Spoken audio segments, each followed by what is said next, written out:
Maar die Bulls speel weg teen die Dragons. Dit is 'n Vrydag aand wedstryd. Die Bulls het weer momentum begin terugkry. Hulle aspirasies om top 4 te kom ewe skielik. Hulle het nou stadium geveg vir top 8, maar nou sê hulle maar ons kan eintlik 'n tuis kwartfinale ook hê. Hulle moet al hierdie wegwedstryde wen nou. Kardinale belang. Daar's geen meer glyplek vir hulle beskikbaar nie.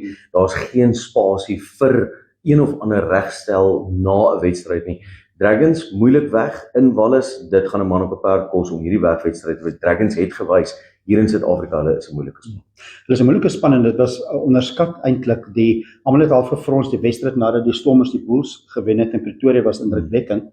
En toe speel die naweek aan teen die Dragons in die Kaap en toe sukkel hulle. En ek het die wedstryd gaan kyk en dit is die verdediging van die Dragons was absoluut pyk geweest. Hulle het net in die skrams gesukkel, maar dit gaan weer Saterdag 'n probleem wees. Hulle verdediging anders spel is goed. In die skrams as hulle daar 5-6 strafskoppe afstand dan verloor jy. Veral teen 'n span soos die Bulls wat sit met 'n Andre Pollard wat wys en weet hy's akkuraat, hy gaan punte vat wanneer dit daar is.